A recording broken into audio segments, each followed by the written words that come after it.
Kapag Kapaskuhan, inihintay ng mga Paranyakeños ang kanilang mga hamon mula sa lokal na pamahalaan ng Parañaque City sapagkat napakaraming programang magaganda na naganap sa lungsod ng Parañaque at ang lahat ng yan naganap sa panahon ni Mayor June Bernabe. Nandito na po ang gift-giving muna ng Parañaque City sa pangunguna ni Mayor June Bernabe at sinamahan pa siya ng kanyang may bahay, si Mayora Girly Bernabe.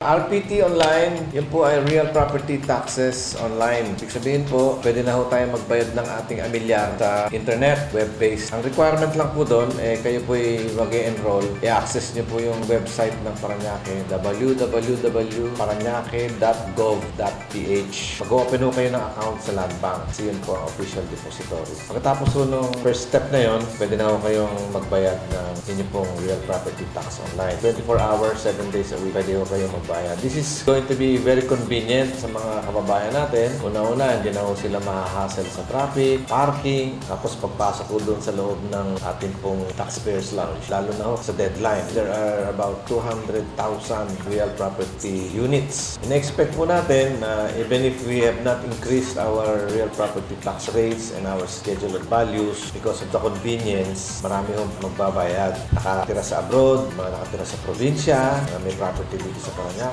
They don't have to go all the way to the City Hall para magbayad sa internet lang. Pag may increase of collection, mura naman ho ang rates. Siyempre, mas marami hong programa at projects na may bibigay natin sa mga kababayan. Developers will introduce the improvements and technical support as needed, ensure the veracity of tax records. We must all work together. Mabuhay ang Parañaque, pabuhay tayong lahat. Naman pong urban gardening. Yan po ay isang programa ng City Health Office natin in cooperation with our Livelihood Department, with our Solid Waste Management Department, at ng World Health Organization. Yung mga nakatira po sa loob ng lungsod, wala na hong mga lupa yan, paritamnan. Tinuruan po sila magtanim sa mga receptacles, gamit na bote, plastic, mga timba, ilagyan ng lupa, mga paso-paso. Tinuruan po sila ng Agriculture Department namin, binigyan sila ng seeds, fertilizer, organic. Kung sino yung pinakamagandang produkto lumabas ng quality ng gulay, pinakamalinis na garden, binigyan po ng award. Napakahalaga ng pagsasama ng Save the Children at ng local government unit ng City of Parañaque. Yung presence kanina ni Mayor Bernabe at ng kanyang asawa na si Mayora ay napaka-importanting mensahe lamang para sa amin na partner ng city government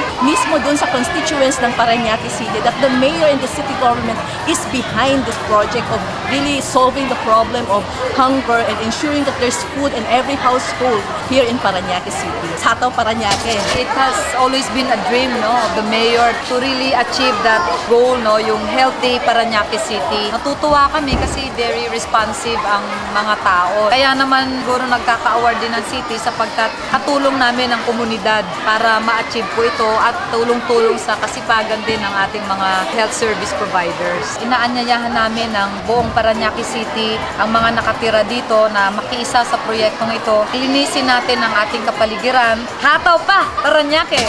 Hataw pa, Parañaque!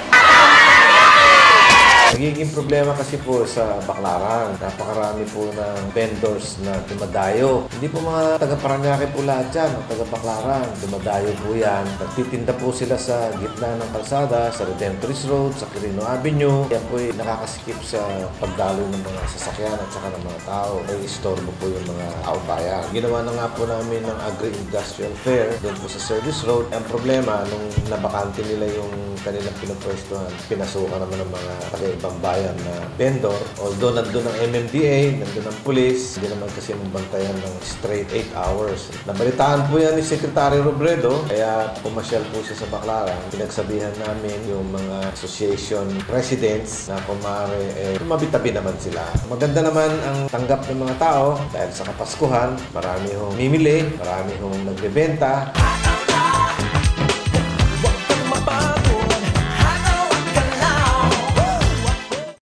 Yung pong Gawad Kalinga project natin sa JB Village Airspeed. Yan po yan sa Barangay San Dionisio, na kung saan yung mga nakatira sa ibabaw ng tulay ng Kay Buboy ay nilipat po natin. Mga 113 families po yan lahat-lahat. Papasalamat kami sa Gawad Kalinga sa proyektong ito. Yung lupa po sa city government, yung pag-organize ng lahat ng pagbubuo ng grupo at pagkuha ng construction materials sa donor, Airspeed po yun at this point in time. 53 units po ang kanilang dinonate for these houses. So sila Mr. and Mrs. Joel and Rosemary Rafael, mga major stockholders po ng Airspeed. 3 days later po, meron na naman po kaming sa GK naman, meron naman po sa Barangay Marcelo, sa Manggahan, Kawayanan. Maganda ho, 2 stories yung daycare center at saka function rooms at saka yung covered facilities. No less than Mr. Tony Miloto, the founder of GK, arrived. And of course, yung mga taga-GK nandun po at yung mga